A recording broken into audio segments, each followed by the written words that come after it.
Listo, damos inicio a la clase de hoy, día miércoles 1 de diciembre del 2021, clase de 10 a 12, correspondiente al curso de Mecánica y Fluidos 1, sección A. Empezamos compartiendo pantalla.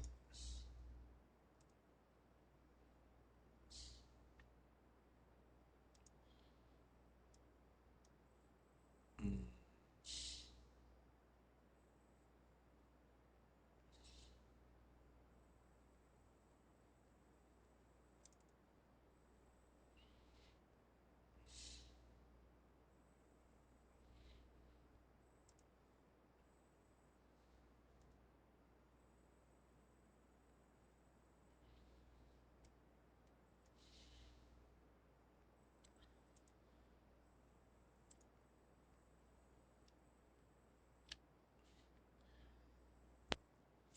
Al igual que hemos hecho para la ecuación de conservación de masa y para la ecuación de energía, cantidad de movimiento lo vamos a aplicar a problemas de mecánica de fluidos en los cuales nosotros vamos a tener que echar mano de un volumen de control. Es decir, vamos a trabajar o vamos a solucionar un problema mediante el método de los volúmenes de control que nos enseñó Euler, ¿no? O también llamado método euleriano, ¿no? Entonces, cuando se aplica el método euleriano, el método de los volúmenes de control, pues tenemos que echar mano del teorema de transporte de Reynolds, ¿no? Ya que este nos permite transformar las ecuaciones escritas para sistemas para aplicarlas en volúmenes de control. Por lo tanto, empezamos esto, pues, obteniendo eso, ¿no?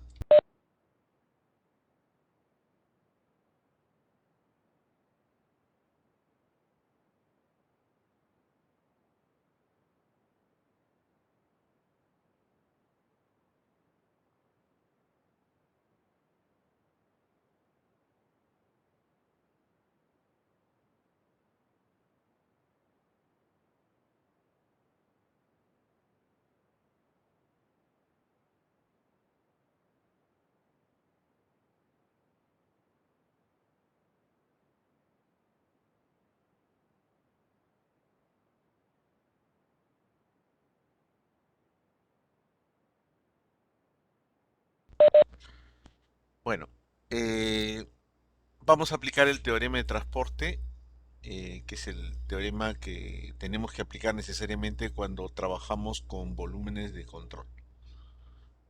Aquí lo tenemos, ¿no? El teorema de transporte, que nos dice pues que tenemos que en este teorema colocar una propiedad, ¿no? Que en este caso es la propiedad extensiva, B mayúscula, y una propiedad intensiva para poder aplicarlo, ¿no? Ya sabemos que la propiedad extensiva depende de la masa, está B mayúscula, y la propiedad intensiva es independiente de la masa o es por unidad de masa. El teorema de transporte se escribe para un volumen de control, en el cual yo tenga que aplicar dos sistemas coordenados, ¿no? Dos sistemas, uno relativo y otro absoluto. En ese caso, se trabaja con velocidades relativas. Esta es la forma más general del teorema de transporte. Pero en este caso, para esta parte, para esta clase de hoy día, vamos a aplicar cantidad de movimiento, ¿no? En el cual yo no tenga que utilizar dos sistemas, sistema relativo y sistema absoluto, que ya lo conocen ustedes por el curso de dinámica o mecánica aplicada 2. eh, no necesito, porque lo voy a aplicar a bombas, a ventiladores, a tuberías, a turbinas, ¿no? Que están fijos en tierra. O sea, no necesito establecer dos sistemas coordenados, uno que se mueve y otro que está fijo en tierra, ¿no? O sea, yo no voy a tener una bomba en un tren que se está moviendo, ¿no? Para tener un sistema coordenado que vaya en el tren y el otro que esté en tierra, ¿no? Entonces, la mayoría de casos que vamos a tener van a ser, pues, de casos en los cuales yo necesite solamente un sistema coordenado y con eso me va a bastar. Entonces, en ese caso, pues la velocidad relativa no va a haber dos sistemas coordenados, sistema relativo y sistema absoluto, no, simplemente un sistema. Y por lo tanto, esta velocidad va a ser solamente una velocidad absoluta, ¿no? Con un solo sistema coordenado. El volumen de control que vamos a tener va a ser un volumen de control fijo, ¿no? Tal como lo hemos visto, ¿no? Anteriormente, ¿no? Lo vamos a aplicar a bombas, tuberías, turbinas, ¿no? Y esos volúmenes pues no cambian, ¿no? Su forma, ¿no? No va a crecer ni va a disminuir ese volumen, el volumen va a ser fijo, ¿no? Entonces eso es lo que vamos a trabajar acá, en esta ecuación. Como vamos a aplicar cantidad de movimiento, entonces esta propiedad va a ser cantidad de movimiento, ¿no? Esta es la propiedad extensiva, en este caso propiedad cantidad de movimiento que depende de la masa, ¿no? Y eso es masa por velocidad. Acá tenemos beta, que es la cantidad de movimiento por unidad de masa, que sería la velocidad. Acá también la cantidad de movimiento por unidad de masa, que sería la velocidad. Entonces la aplicamos, ¿no?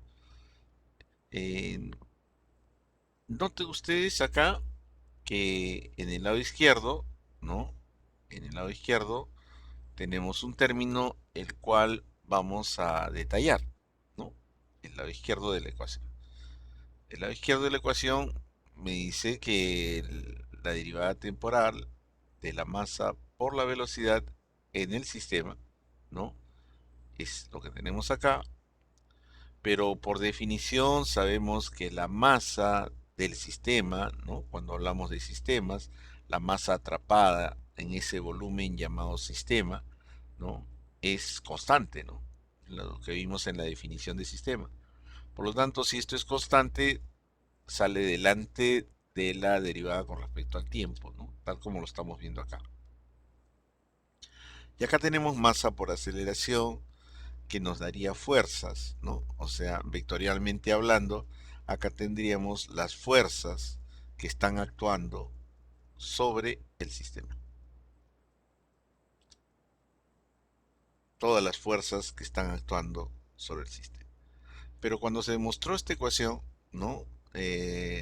Lo demostramos y vimos que en el instante t, en el instante tiempo t, el sistema y el volumen de control coincidían, ¿no? Y después de un lapso de tiempo se corría el sistema un poquito más a la derecha, el volumen de control se quedaba en su sitio.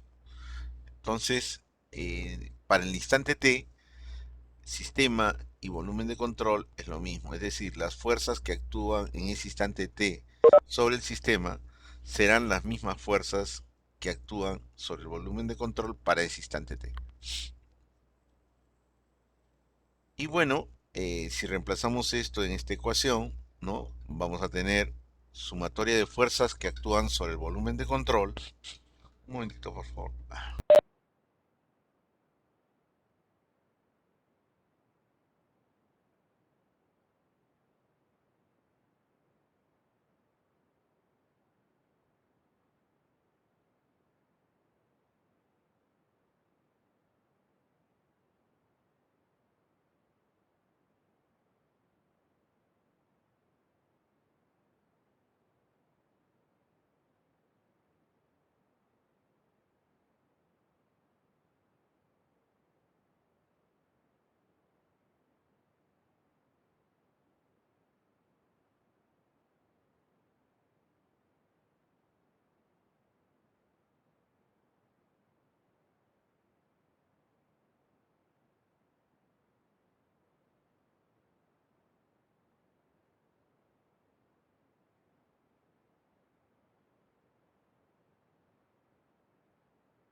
Bueno, entonces estamos acá en la ecuación de cantidad de movimiento del lado izquierdo. Como vemos, este término de la izquierda se ha vuelto sumatoria de fuerzas que actúan sobre el volumen de control. Acá tenemos variación temporal y este integral es este integral y es esto. Si se dan cuenta, es la variación temporal de la cantidad de movimiento dentro del volumen de control. Es este término. Y el que está acá, ¿no? Es la cantidad de movimiento. Recuerden que la integral es una sumatoria, ¿no? Que generan, esto es sobre una cáscara, la cáscara de volumen de control, es la cantidad de movimiento que genera todas las salidas de flujo, todas las entradas de flujo, ¿no? Que vimos anteriormente cuando seleccionamos un volumen de control, siempre tiene salidas de flujo, entradas de flujo, ¿no? Esas salidas, esas entradas generan una cantidad de movimiento, ¿no? Y justamente eso está condensado en esta integral, ¿no? Entonces, esto es volumen de control, esto es en la cáscara del volumen de control, y acá tenemos sumatoria de fuerzas sobre volumen de control. Entonces está de más poner el subíndice de volumen de control. Normalmente en los textos acá ponen simplemente sumatoria de fuerzas, tal como lo están viendo acá. Y ya no le ponen el subíndice volumen de control porque se sobreentiende que esta sumatoria de fuerzas es fuerzas que están actuando sobre el volumen de control.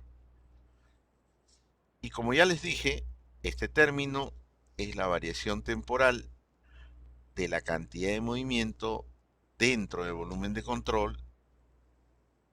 Y esto de acá son la sumatoria, porque estas integrales se van a partir en varias integrales, dependiendo cuántas zonas de salida y cuántas zonas de entrada tenga mi volumen de control. O sea, cuando yo selecciono un volumen de control, tengo pues tres salidas de flujo, dos entradas de flujo, o solamente una salida de flujo, una entrada de flujo, como hemos visto en energía hace poco, ¿no? Una salida y una entrada, ¿no? O podemos tener otro tipo, ¿no? Solamente una entrada, solamente dos salidas, dependerá del problema. Entonces la cantidad de movimiento que se genera en esas zonas, ¿no? Está representada por esta integral como suma total, ¿no? La suma de cada una de esas, ¿no? Tantas salidas como entradas tengas. Entonces, a eso se le llama flujo neto de cantidad de movimiento que se da en la cáscara. Y en la cáscara, pues hay varias zonas que van a ser de salida, varias zonas que van a ser de entrada, ¿no? Y a la cáscara, llamándola formalmente, al área total del volumen de control, ¿no? Se le llama superficie de control. Y bueno, tenemos nuestra ecuación de cantidad de movimiento. La reescribimos. El término de la izquierda, sumatoria de fuerzas, ya sabemos que es fuerzas que están actuando sobre el volumen de control, variación temporal de la cantidad de movimiento dentro del volumen de control, ¿no? Variación con respecto al tiempo de la cantidad de movimiento que se da dentro, internamente del volumen de control, ¿no? Acá serán las sumatorias de las cantidades de movimientos que provocan cada salida y cada entrada de flujo al volumen de control, a través de su cáscara, a través de su área total, a través de su superficie de control. Eso es esta ecuación. ¿Qué fuerzas pueden actuar sobre un volumen de control?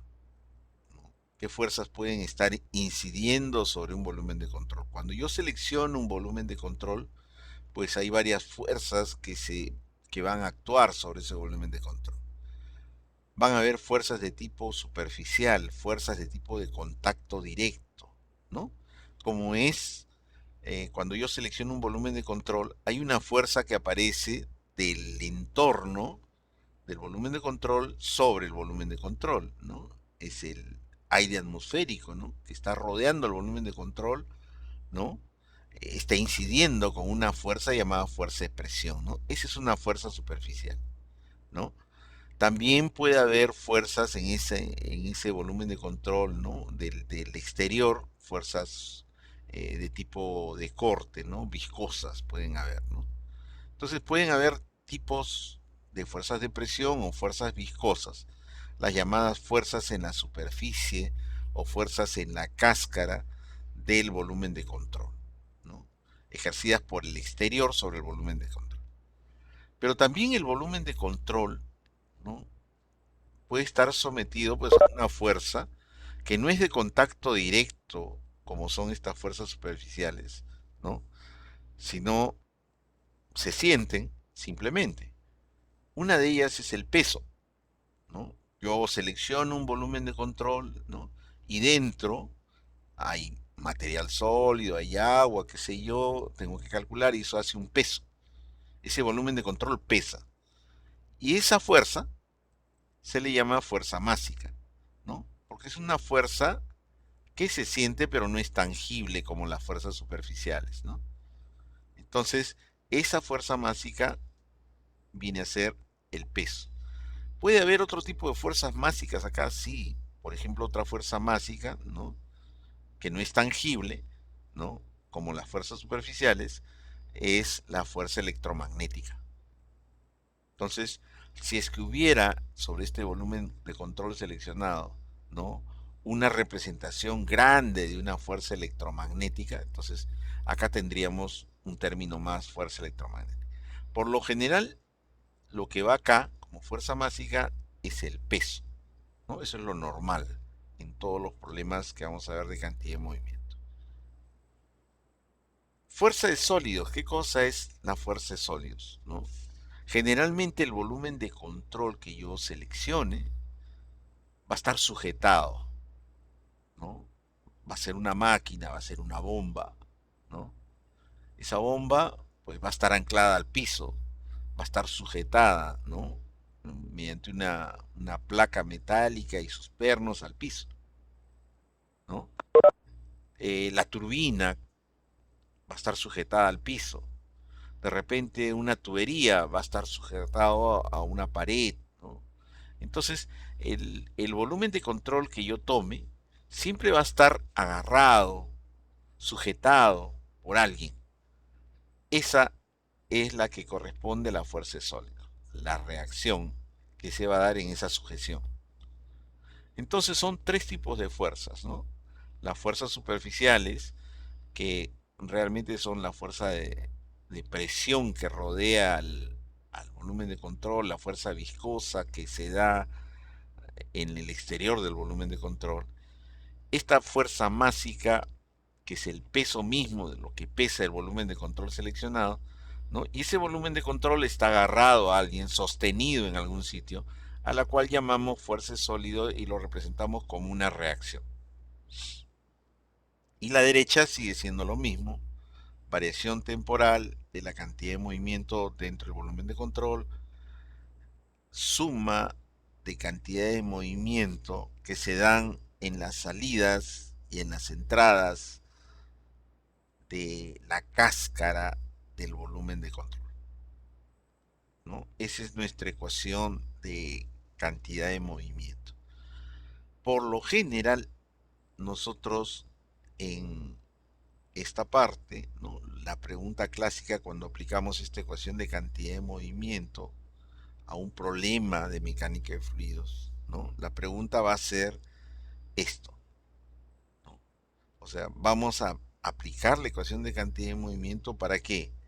Supongamos que sea una bomba. ¿Para qué voy a aplicar la ecuación de cantidad de movimiento? Para diseñar la base de la bomba, la sujeción de la bomba, ¿no?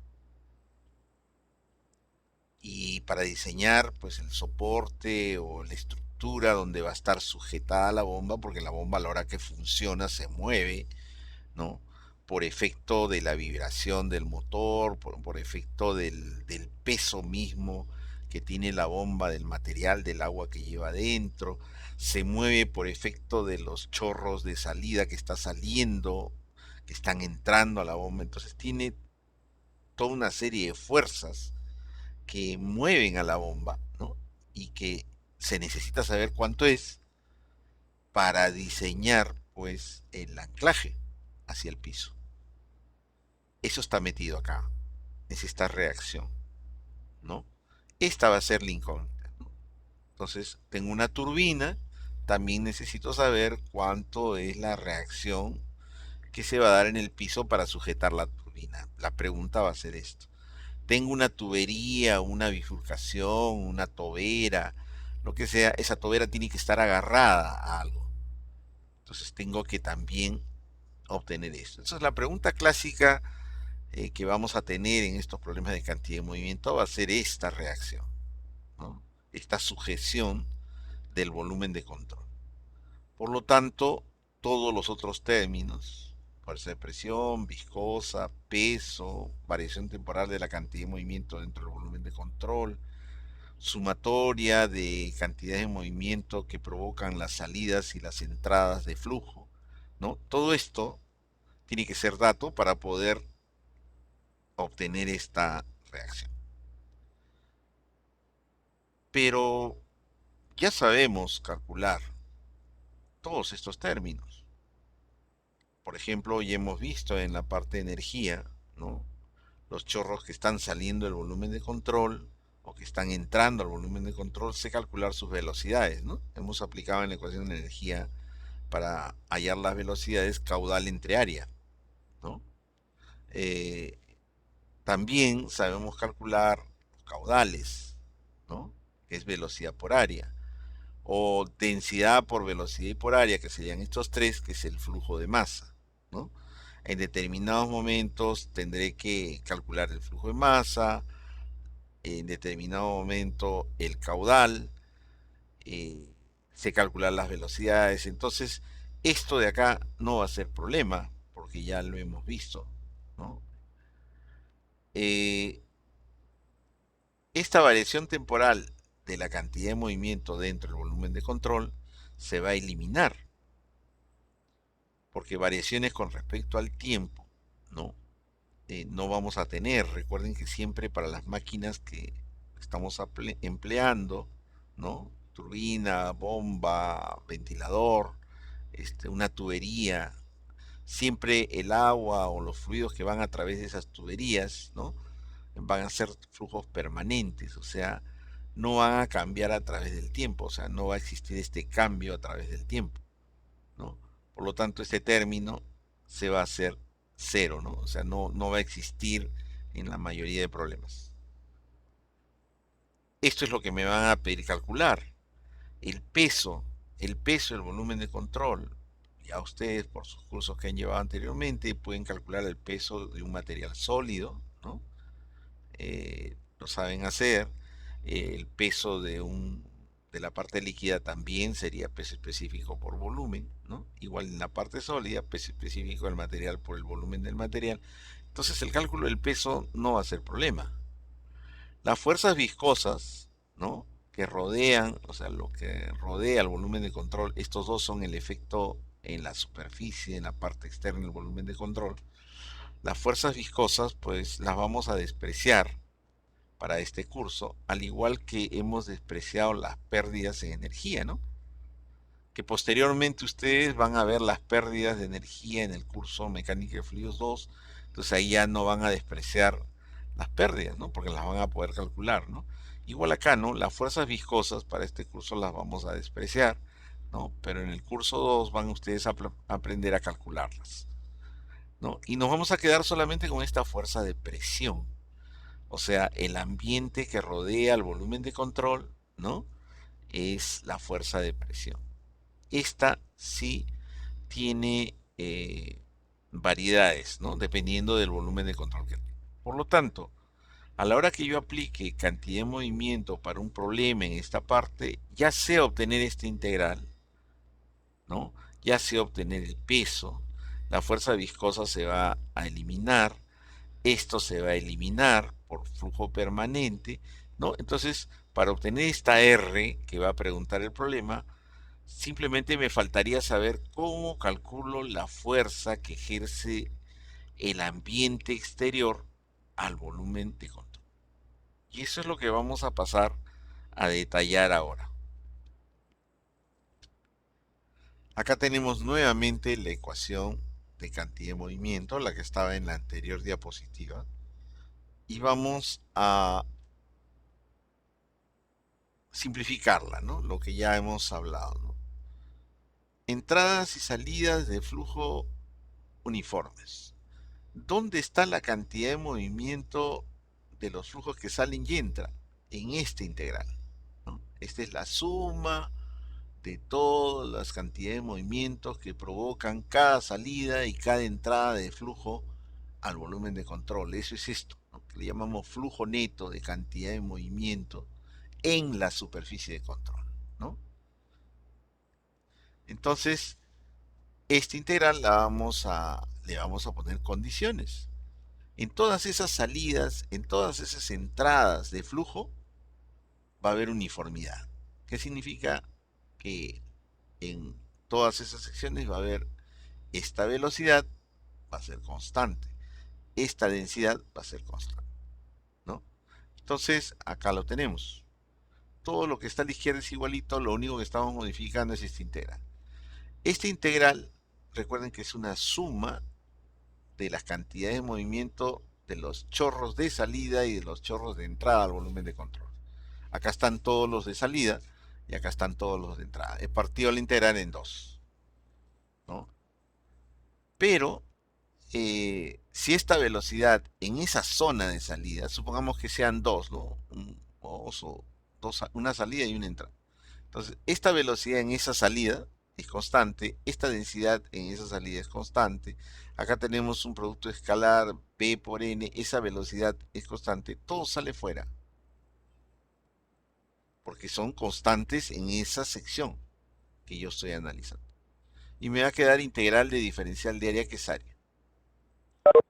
Por lo tanto, va a quedar rho A por la velocidad de salida, ¿no? Para las salidas que tengamos. Si tenemos varias salidas, será una sumatoria de flujos de masa, porque esto es flujo de masa por velocidad de salida.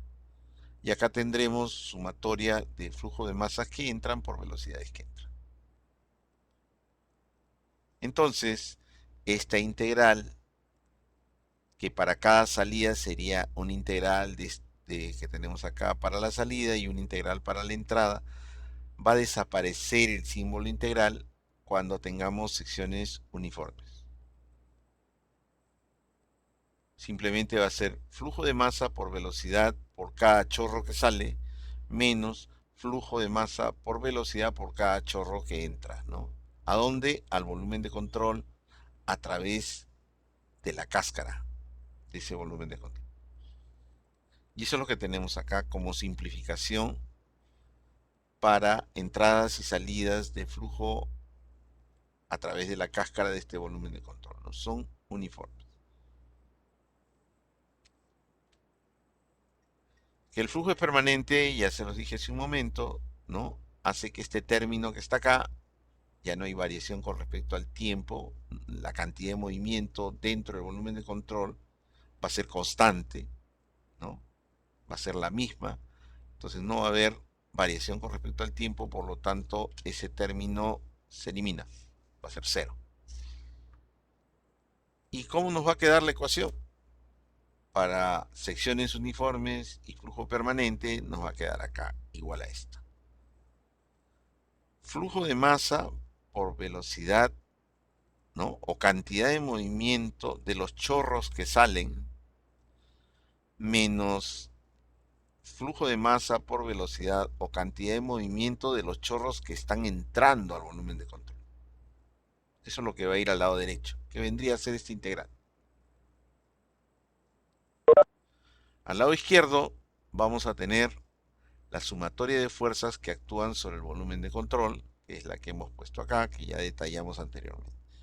Entonces, esta sería mi ecuación de cantidad de movimiento para secciones uniformes y flujo permanente. Pero como les decía hace un momento, ¿no? Cuando aplique esto, mi pregunta va a ser esto, la reacción. Velocidades las voy a poder calcular, flujo de masa también, el peso también. Entonces vamos a pasar a ver cómo se obtiene esta fuerza de presión o cómo es que el ambiente exterior al volumen de control, ¿no? Genera una fuerza llamada fuerza de presión, ¿cómo la calculamos?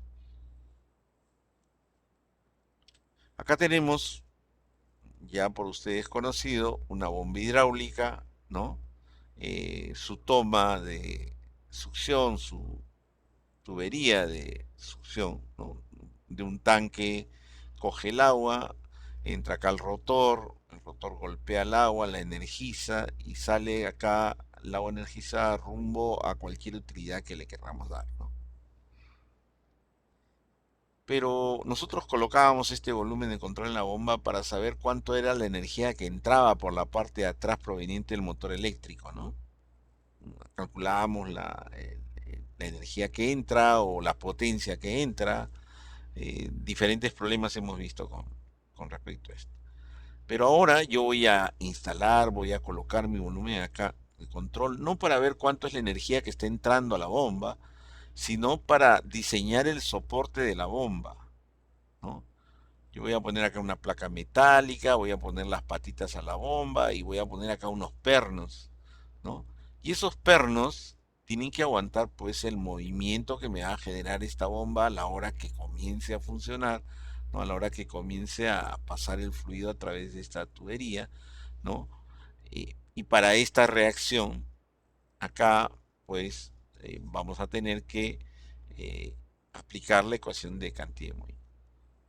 Y por lo tanto, eh, voy a necesitar esto, esa reacción. Esta va a ser la pregunta. Velocidades que salen, velocidades que entran, ¿no? Ya ustedes han hallado eso en energía, ¿no? Cuando queríamos la velocidad K, que hacíamos el caudal que está saliendo sobre el área, me da la velocidad K, y acá lo mismo, ¿no? La velocidad en la entrada, acá en la entrada será pues caudal entre área, ¿no? Y hemos hecho diferentes problemas para obtener el caudal, o sea, eh, para obtener esta velocidad, para obtener los caudales, etcétera, ¿no? Sistemas de tuberías, etcétera. Entonces, eso es lo que hemos hecho, ¿no? Ya sabemos calcular estas velocidades, ¿no? Ahora, el peso del cual está hecho el material de la bomba, pues conseguimos, averiguamos de qué está hecho la bomba, calculamos el peso aproximadamente y ya tenemos. El agua que está alojándose dentro de la bomba, también la tenemos, ¿no? La podemos calcular, nuestro volumen por peso específico del agua. En total, el material sólido, los rotores, todo lo que tenga dentro de la bomba, a veces el fabricante te lo da, ¿no?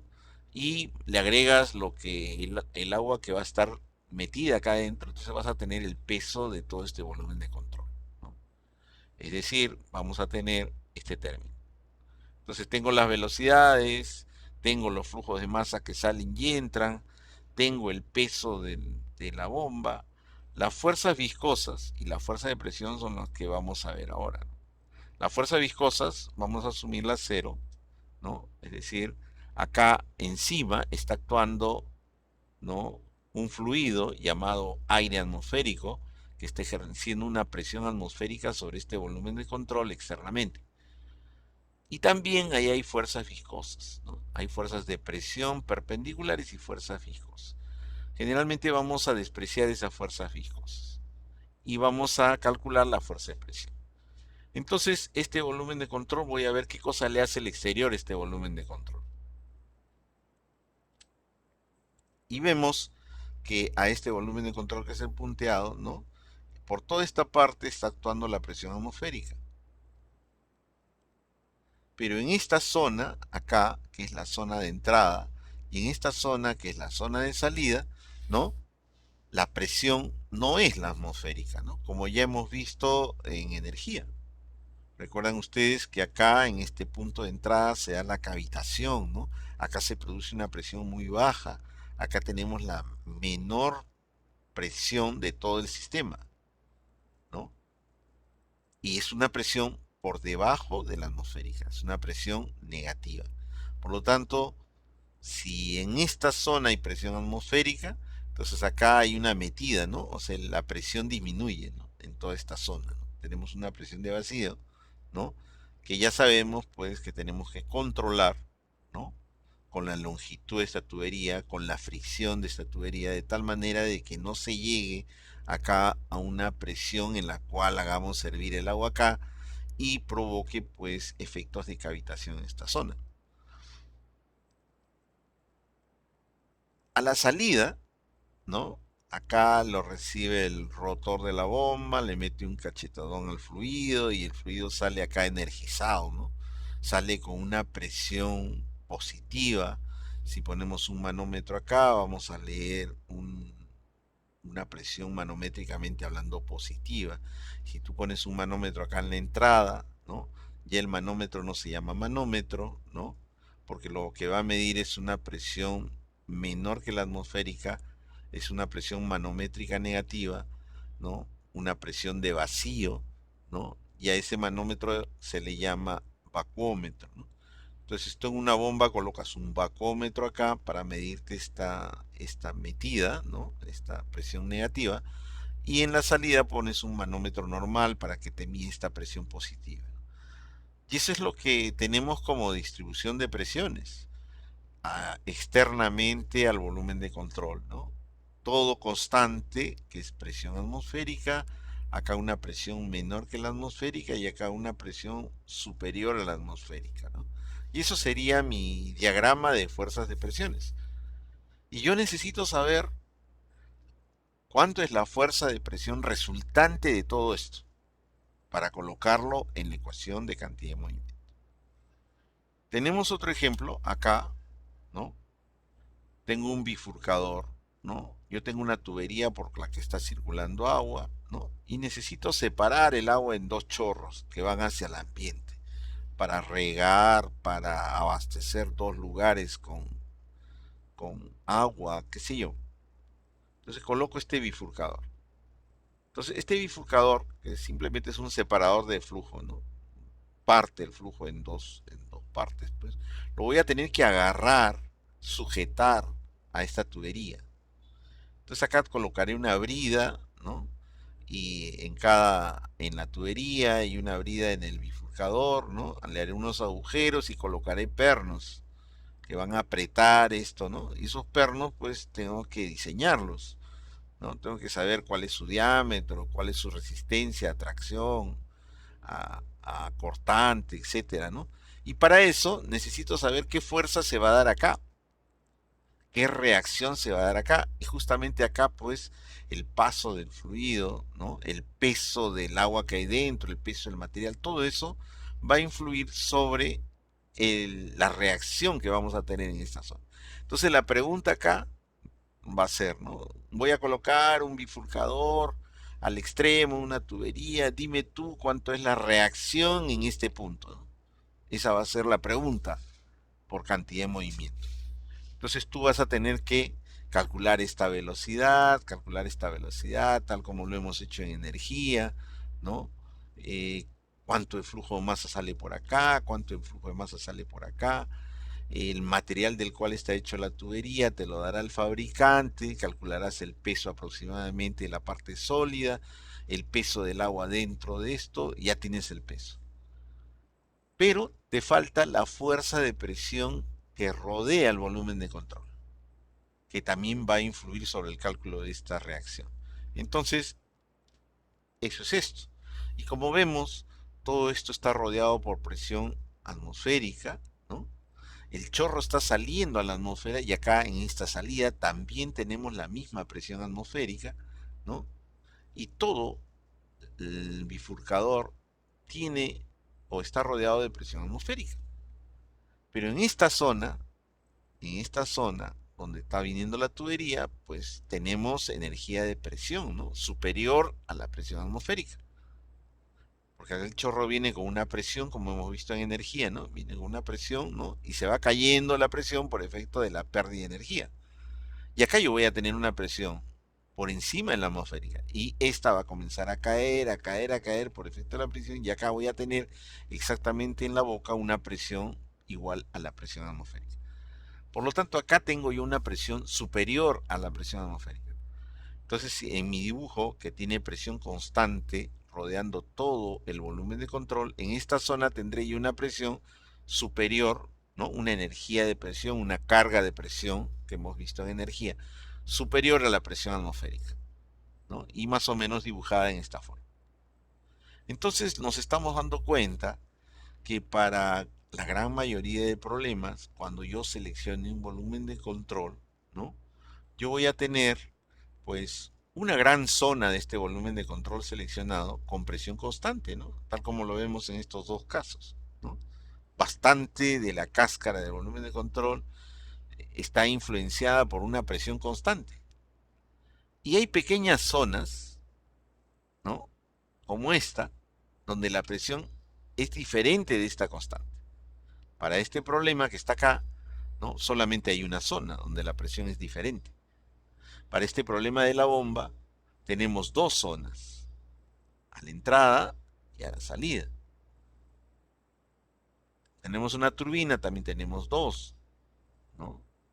De repente podremos tener pues diferentes problemas, 3, 4, 5, no sé. Pero siempre va a ser un volumen de control con gran parte de él rodeándolo con presión constante y partes donde la presión va a ser diferente de esa presión constante. Entonces el volumen de control típico que vamos a tener en los problemas va a ser este, ¿no? Un volumen de control que lo rodea una presión constante y partes de este volumen de control va a estar con una presión diferente a esa presión constante. Entonces, la fuerza de presión que vamos a calcular sobre un volumen de control típico será la sumatoria de todos los pedacitos de fuerza de presión que rodean a ese volumen de control que están en la cáscara del volumen de control, ¿no? Nos estamos refiriendo acá, pues, ¿no? Acá hay un diferencial de fuerza de presión actuando sobre este pedacito de cáscara, diferencial de fuerza de presión. Acá también hay un diferencial de fuerza de presión mayor, ¿no? En toda esta zona.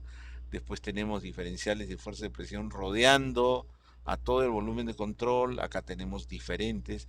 La suma total de todos estos vectores diferencial de fuerza de presión me dará una fuerza de presión única, que es lo que estamos representando acá y escribiéndolo como suma de los pedacitos de fuerza de presión que actúan sobre esa cáscara. Cada pedacito será pues presión por área. Como son pedacitos, presión por diferencial de área. Y el diferencial de área, como esto está escrito en forma vectorial, la fuerza de presión la vamos a escribir en forma vectorial, entonces el diferencial de área lo vamos a representar por su vector unitario llamado n, ¿no? Y como esta fuerza de presión tiene sentido contrario al unitario de área, pues tenemos que colocarle el signo negativo. Y de esta manera vamos a tener acá, como están viendo ustedes acá, ¿no? Una fuerza de presión, voy a hallar de este caso, este es un caso particular que hemos puesto. Yo me he supuesto, tengo un volumen de control, está rodeado de presión constante y hay dos zonas donde la presión no es constante. Dos. ¿Han podido ser tres? Sí, han podido ser tres, han podido ser cuatro, puede ser una, pero yo estoy tomando dos. ¿Cómo soluciono esto? Gráficamente sería esto. Es decir, una corona constante de fuerzas de presión más dos salientes, estas dos salientes que están acá en el área 2 y en el área 1, que están remarcadas en negro, que están acá, ¿no? O sea, lo que está ejerciendo esta distribución de fuerzas es lo mismo que ejercería esta más esta. Pero esto es un gráfico. ¿Pero qué cosa es esto?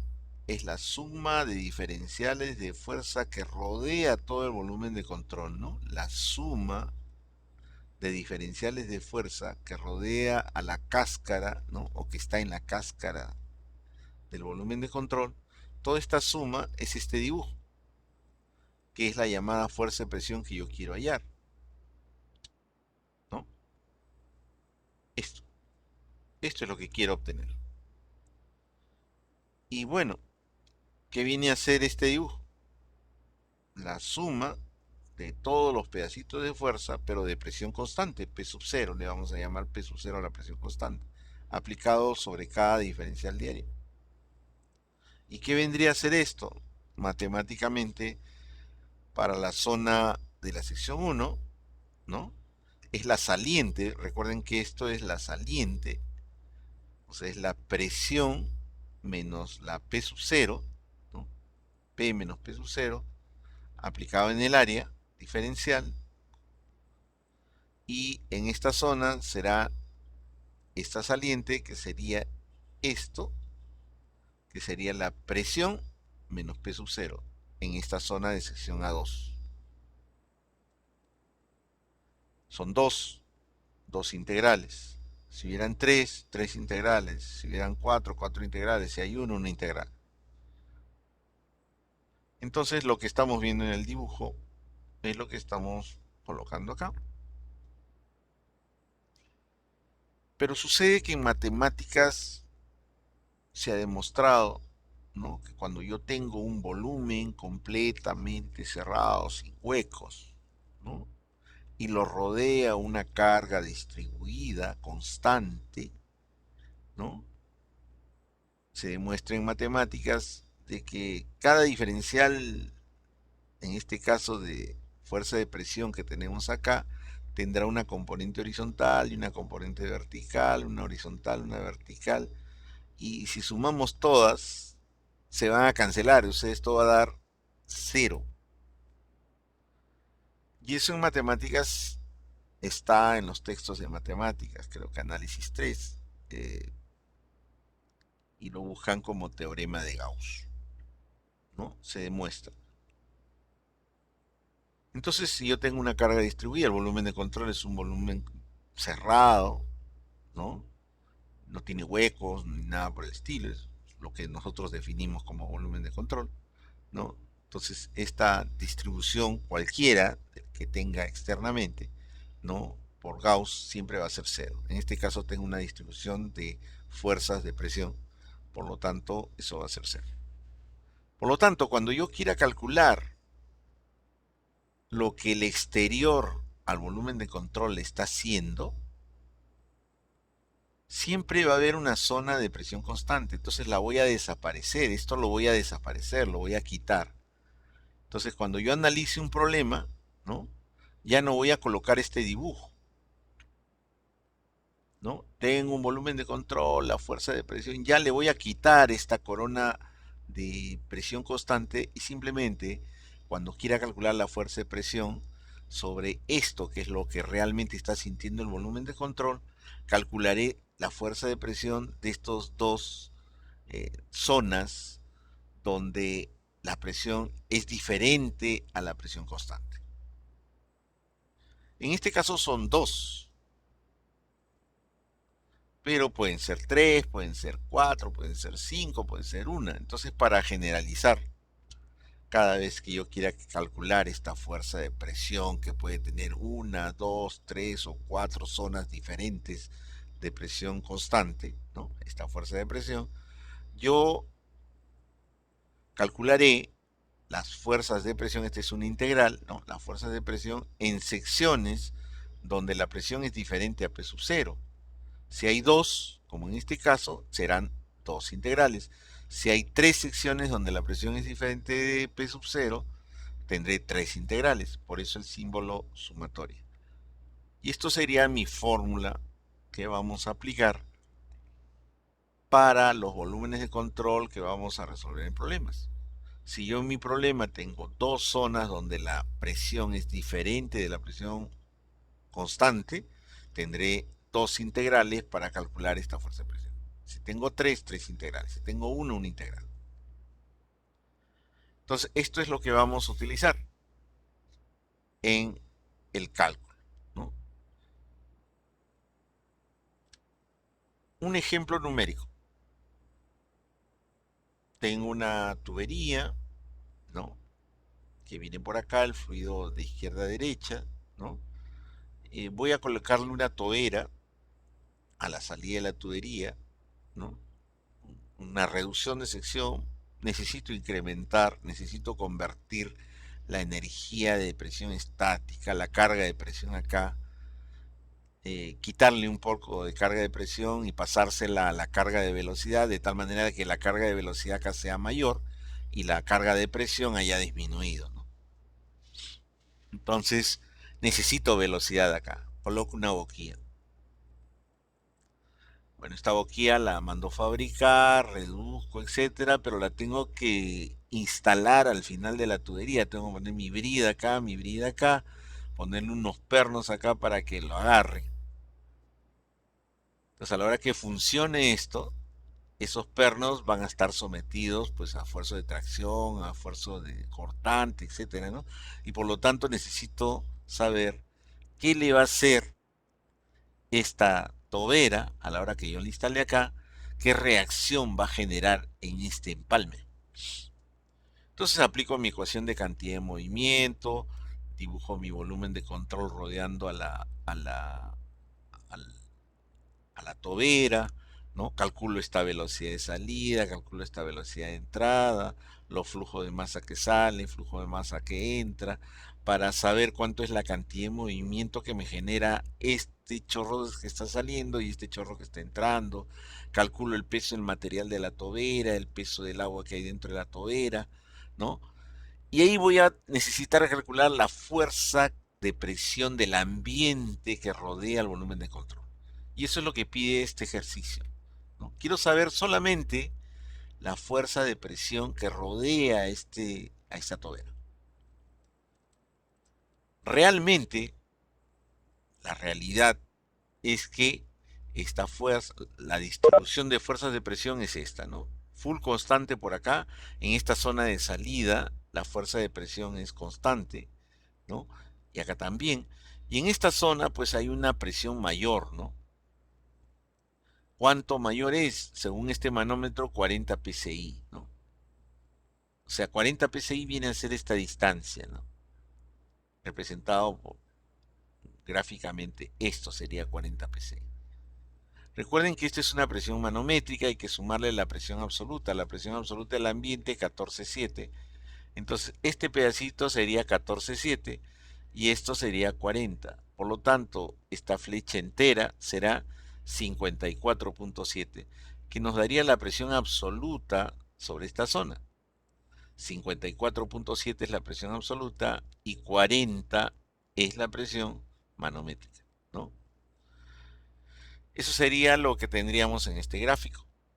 Pero ya hemos visto que cada vez que yo tenga un volumen de control rodeado por una distribución constante de presión, yo puedo bypassear, puedo eliminar esa corona constante y simplemente quedarme así, con esta saliente. Entonces, yo tengo que calcular todo esto, pero elimino la corona constante, ya sabemos por qué, ¿no? Y la fuerza de presión de este volumen de control rodeado por toda esta presión constante y la presión que trae el fluido acá como energía, ¿no? Esto es lo mismo que esto, que la fuerza de presión en esta sección. Los dos son lo mismo. Y esta fuerza de presión que se está dando en esta zona es una presión manométrica de 40 psi. Resolviéndolo en forma práctica, tipo física, ¿no?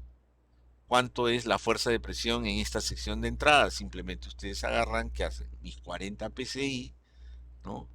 Que es la presión, lo multiplico por el área, ¿no? Tengo el diámetro, 3 pulgadas, entonces esto por pi diámetro cuadrado por el área, ¿no? Pi diámetro cuadrado sobre 4, ¿no? Y me da la fuerza que tenemos acá, pues, ¿no? Sería un valor determinado y esa sería la fuerza que tendríamos acá y esa sería la fuerza de presión que estoy buscando. Pero hagámoslo con la fórmula que acabamos de obtener, ¿no? Vamos a hacerla con eso. Porque vamos a necesitar la resultante de esta fuerza de presión en forma vectorial. Pero también por física podemos saber, ¿no? La resultante de esta distribución de fuerzas que estamos viendo acá, que va a ver, se va a dar acá, pues hacia la derecha. Entonces tendrá pues unitario I, ¿no? Entonces lo que me salga en valor acá de presión por área, le pongo un unitario I y ya está. Esa sería mi fuerza de presión. Bueno, acá está la expresión que acabamos de ver, ¿no? Fuerza de presión, tantas integrales como zonas donde la presión sea diferente de P sub 0. Hay una nomás, esta. Entonces, esto sería igual ya no una sumatoria de zonas, sino una sola. ¿Qué zona? El área 1, ¿no? La presión, ¿qué presión? La saliente, ¿no? Esta. P menos P sub 0, que es la presión manométrica de 40 psi. Multiplicado por menos N1, que viene a ser el unitario de esta área, ¿no? Y el unitario de esta área es un unitario que sale fuera del área, hacia la izquierda, ¿no? Entonces, lo reemplazamos acá, ¿no?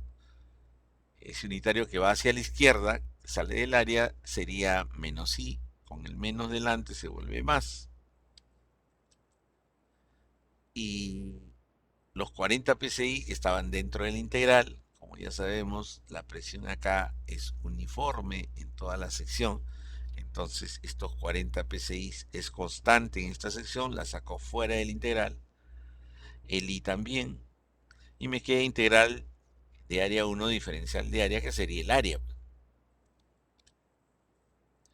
40 psi por unitario I y por el área 1, ¿no?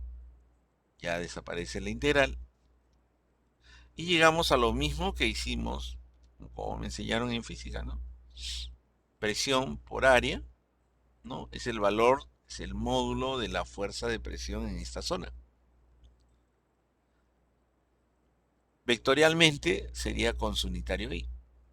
Y ya tenemos la fuerza de presión en forma vectorial, ¿no? ¿Por qué hacemos todo este detalle? ¿No? ¿Por qué no de frente les he dicho, ¿sabes qué? Presión por área y por I, porque va a haber casos en los cuales van a tener que tener mucho cuidado y no va a ser así de fácil, ¿no? Primero, si acá te dan una distribución de presiones, te dicen que no es uniforme en esta zona y te dan una distribución de presiones, ya esto que te enseñaron en física murió, porque vas a tener que integrar esa distribución de presiones en esta zona, ¿no? Entonces ya cambia la forma de solucionar, ¿no? Entonces hay varios detalles, ¿no? Acá hay el tema de la presión manométrica y la presión absoluta en esta zona, hay que tenerla bien claro. A veces, ¿qué pasa si este volumen de control, ¿no? Acá en esta zona, ¿no? Que tenemos, pues no es así, ¿no? No está en la parte externa del volumen de control, ¿no? De la tobera, perdón. Está, nosotros lo hemos dibujado por acá afuera, pero yo puedo dibujarlo por donde quiera, volumen de control. Entonces el volumen de control, pues de repente no está rodeado de presión constante. Entonces ya vamos a tener que aplicar otro método. Entonces de ahí esta razón por la cual estamos detallando esto, ¿no? Porque nos va a servir esta forma para otros tipos de problemas. Pero si es este con secciones uniformes, que es acá, pues por física te sale así. Y utilizando todo esto tendría que hacer todo este rollo, ¿no? Está acá.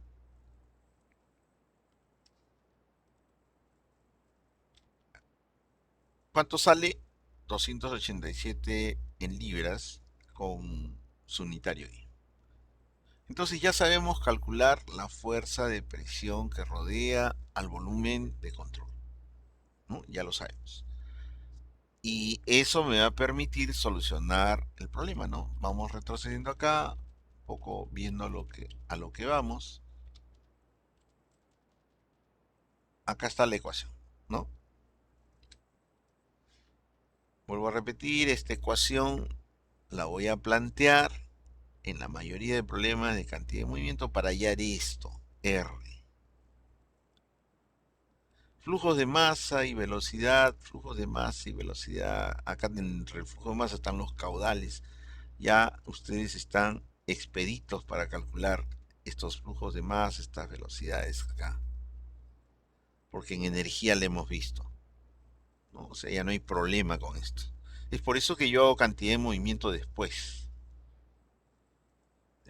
Normalmente el programa pide que lo haga primero, ¿no? Pero yo prefiero hacerlo después. Y ya ustedes ya esto lo manejan, ¿no? Velocidades, flujos de masa, problemas en los cuales no te dan el caudal, ya saben salir de este problema. Entonces, estos dos términos lo van a conocer. Esto es lo que se pide. El peso es sencillo de calcular y ahorita les acabo de enseñar cómo calcular esta fuerza de presión. Entonces, si ya están listos para ver un problema donde yo tenga que obtener esta reacción. Ya están expeditos para ver un problema. Entonces vamos a ese problema, ¿no? Un problema numérico en el cual vamos a calcular y vamos a hacer todo, ¿ya?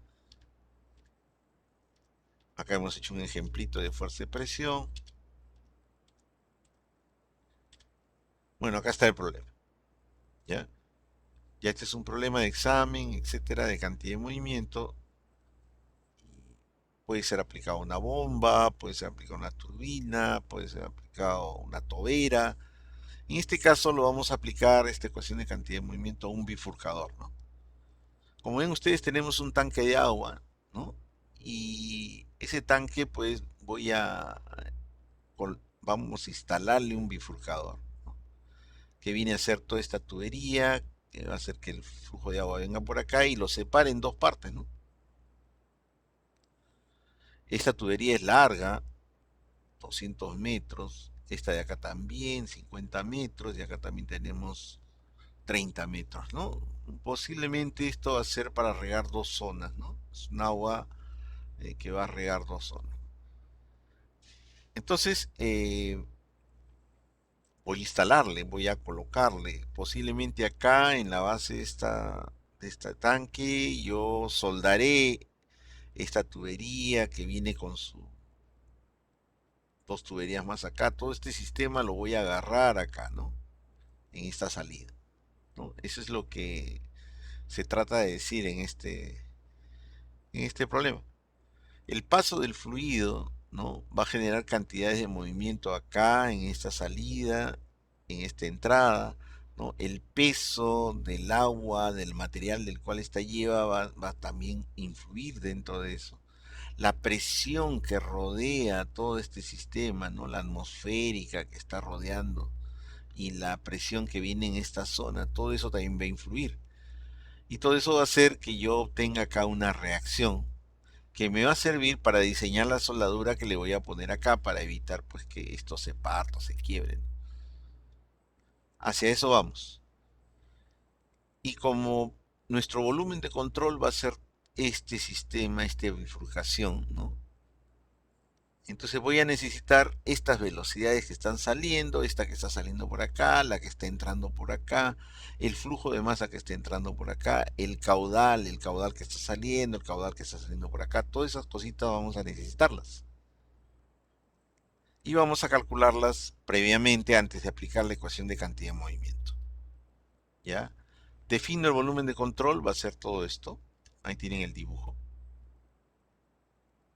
Y vamos a calcular ahora, ¿no? En la ecuación de cantidad de movimiento, en el lado derecho de la ecuación de cantidad de movimiento hay velocidades, ¿no? Porque la cantidad de movimiento de los chorros que están saliendo y entrando está en el último término de la ecuación de cantidad de movimiento, ¿no? Entonces necesitaré esta velocidad, necesitaré esta y necesita esto y necesito los flujos de masa y los caudales. Caudales tengo, es dato, ¿no? Lo que viene por acá es un metro cúbico por segundo, lo que viene por acá es un tercio de metro cúbico por segundo y lo que viene por acá es dos tercios. O sea, caudales son datos. Flujos de masa por esta zona y por esta zona, pues serán esos caudales multiplicados por densidad, ¿no? Que es 1000, ¿no? Y tendríamos los flujos de masa por esta y por esta zona. Y las velocidades necesito, las tres. Si no, no voy a poder resolver el problema de cantidad de movimiento. Entonces, vamos a calcularlas. En A, tengo el caudal que está viniendo por acá, lo divido entre el área y ya tengo la velocidad, ¿no? El caudal es 1/3, el área es, el diámetro de esta tubería es 130 milímetros. Hallamos el área, el caudal y ya tengo la velocidad acá. Igual en C, ¿no? Será el caudal que está viniendo por acá, que es 2/3, dividido entre el área, que tiene diámetro 170 esa tubería, ¿no? Pi cuartos por diámetro cuadrado y ya tengo mi velocidad. Ya tengo velocidad en A, velocidad en C. Me falta la velocidad en E, pero también en la ecuación de cantidad de movimiento que vamos a plantear en la siguiente diapositiva voy a necesitar cuánto de agua está viniendo por acá. ¿Qué flujo de masa está viniendo por acá? Entonces, acá está el cálculo del flujo de masa y acá abajito está el cálculo de la velocidad que viene por acá. La velocidad que viene por acá es caudal entre área, pues, ¿no? El caudal es 1 y el área sería con diámetro 300, ¿no? Acá está el cálculo. Velocidad en la entrada o velocidad en E será el caudal entre área, ¿no? Lo escribimos en forma vectorial porque así lo voy a necesitar dentro de la ecuación de cantidad de movimiento, ¿no? Esta velocidad que está entrando el flujo tendrá unitario menos J, ¿no? Tal como lo están viendo acá, ¿no? Negativo J. Y el módulo que sería caudal entre área. Ya tenemos la velocidad de entrada. Acá. También voy a necesitar el flujo de masa que está entrando, ¿no? Como ya tengo el caudal, que es 1 metro cúbico por segundo, lo multiplico por la densidad y tengo el flujo de masa, ¿no? O sea, densidad por caudal que está entrando me dará el flujo que entra, que sería pues 1000 kilogramos por segundo, ya que el caudal es 1 metro cúbico por segundo, ¿no? Entonces, ya tengo el flujo de masa que entra, ya tengo las tres velocidades, ¿no? Y eso lo voy a preparar, lo voy a guardar ahí para aplicarlo en mi ecuación de cantidad de movimiento que voy a plantear. Pero en esa misma ecuación de cantidad de movimiento, como ya hemos visto, ¿no? Hay algo más que tengo que calcular, ¿no? ¿Qué cosa es? El peso de lo que hay dentro del volumen de control que estoy seleccionando, ¿no? ¿Cuánto hay de peso? Y por lo tanto, pues acá hay esta tubería y esta tubería que tienen un material determinado, ¿no? Y que pesa, pues, ¿no? Entonces, lo tenemos acá. Por ejemplo, la tubería que está bajando, EB, tiene un peso de 1 kilonewton por cada metro lineal. Como esta tubería tiene una longitud de 200 metros, entonces esos 200 metros, ¿no? Cada metro pesa 1 kilonewton, ¿no? Lo multiplicamos por 200 y tengo el peso de esta tubería EB. ¿Quién me da este dato? El fabricante del material que está acá, pues, ¿no? Me dice, mi tubería pesa 1 kilonewton por cada metro. Si usas 200, multiplicas por 200 y ya tienes tu peso del tramo AB. Pero el volumen de control no solamente es la tubería vertical, sino también esta horizontal y esta de acá. Entonces hay que sumar las otras dos, los pesos de esta tubería y de esta tubería. El problema acá en el enunciado te da estos valores del fabricante y te permite hallar pues los otros dos pesos de la tubería AB y BC. Sumo los tres y ya tengo el peso de todo lo que es sólido, material sólido de este volumen de control. ¿Qué más? Todo esto que está dentro del volumen de control encierra una cantidad de líquido. Por lo tanto, ese líquido pesa. Y bueno, serán tres volúmenes, ¿no? Cada volumen de esta tubería que baja por su peso específico me dará el peso del agua que está acá. Entonces tendré pues que como factor común el peso específico del agua por cada volumen de estas tuberías, ¿no? Y cada volumen de esta tubería es el área de la base del cilindro que tenemos acá multiplicado por la altura del cilindro, que es 200, ¿no? metros. Y de esa manera tengo los volúmenes de cada tubería. Multiplicado por el peso específico me va a dar el peso total del agua. Entonces tengo el peso del agua que hay dentro del volumen de control, tengo el peso del material sólido que hay dentro de este volumen de control, sumo los dos y obtengo el peso total, ¿no? Como lo tengo que escribir esta fuerza másica llamada peso del volumen de control, ¿no? En forma vectorial, le pondré pues el vector unitario menos j, ¿no? Porque se dirige hacia abajo, ¿no? Al resultado en módulo que teníamos acá, que es 285.595. Y ya lo vuelvo vectorial y ya tengo mi peso expresado en forma vectorial. Dentro de la ecuación de cantidad de movimiento, también necesito saber qué le hace el exterior del volumen de control, ¿no? Como fuerza de presión. Está rodeando todo esto esa atmósfera. Y en esta zona hay una presión mayor que la atmósfera. Si ven este dibujo, ya le he quitado la presión atmosférica que rodea totalmente este volumen de control. Y solamente he puesto el saliente, que es esto, que son 390.4 kilopascales. Dice el problema que acá en el punto E hay una presión manométrica de ese valor. Entonces me está dando este dato. Si yo le quito toda la presión atmosférica por el teorema de Gauss, ¿no? Me va a quedar esta presión manométrica actuando en esta zona. Por física lo sacarían rápidamente, ¿no? Sería 390.4 kilopascales multiplicado por el área que es conocida, ¿no? Y tendríamos la presión en esta zona, que sería la fuerza de presión. Eh, ¿Cuál sería su vector unitario? Acá está el sistema referencial, sería menos J, ¿no? O sea, sería la presión por el área y menos J, para expresarlo en forma vectorial el resultado. Pero acá estamos aplicando nuestra formulita, presión por menos n, esta presión es manométrica, y obtenemos el resultado, ¿no? Con la forma vectorial, la fórmula que hemos puesto mediante la fórmula, ¿no? Que sería estos 27.595 newton con menos j de dirección, ¿no? Dirección contraria unitario al eje Y, ¿no? Y ya tenemos nuestra fuerza de Profesor, presión. Sí, ahí en el volumen de B no debería ser 50. volumen de BC, BC, BC, en el peso de líquido. líquido, a ver, tubos BC, volumen BC.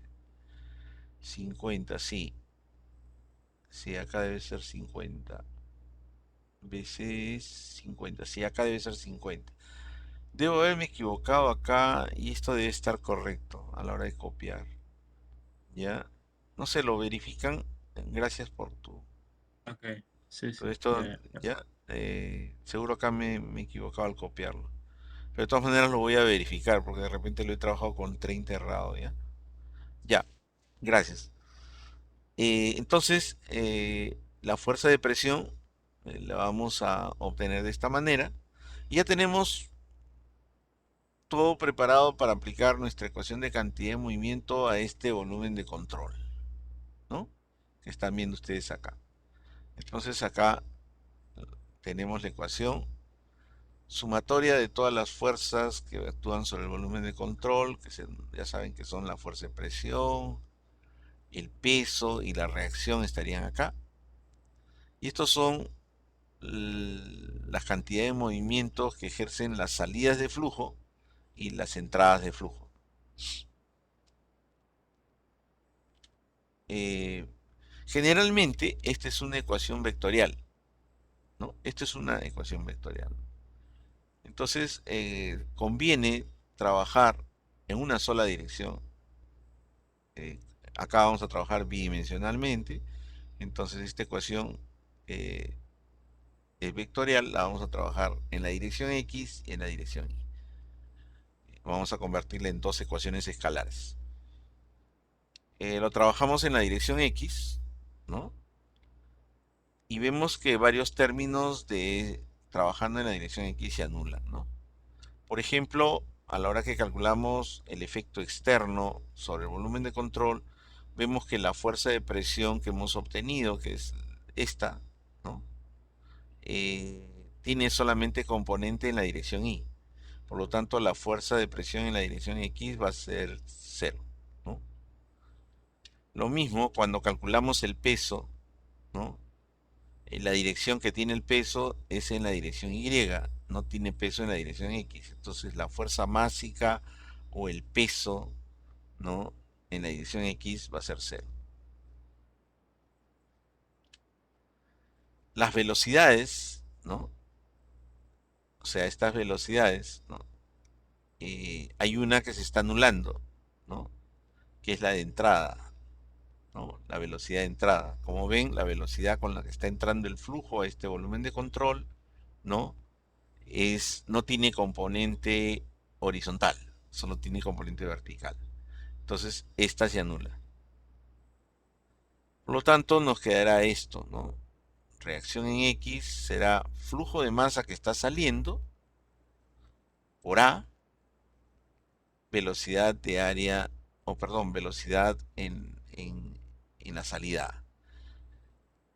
Esto ya lo calculamos en la diapositiva anterior. Y el flujo de masa que está saliendo por A será densidad por el caudal que también conozco.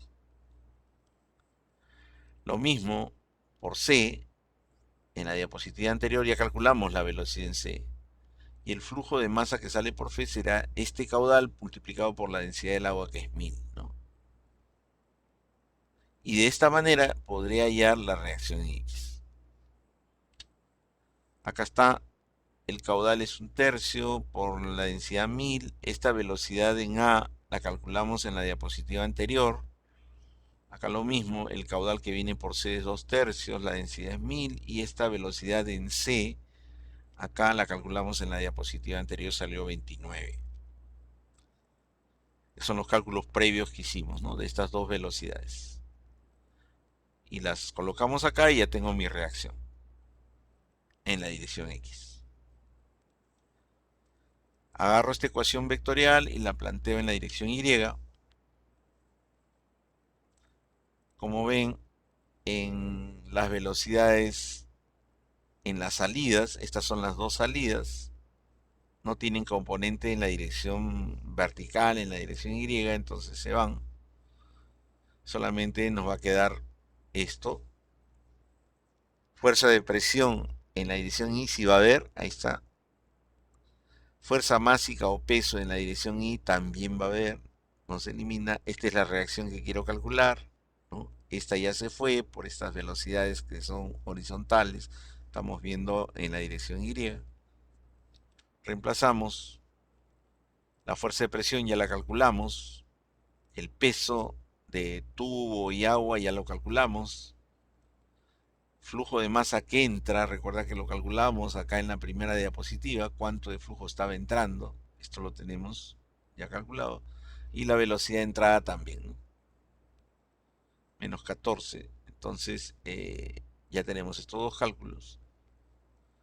Despejamos RI y ya tengo pues la reacción en Y.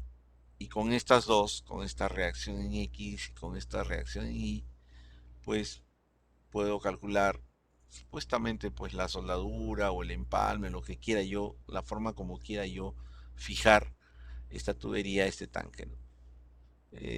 Normalmente pues ahora se usa mucho la soldadura, ¿no? Pues con esto entraríamos a calcularla. Y bueno, esa es nuestra clase del día.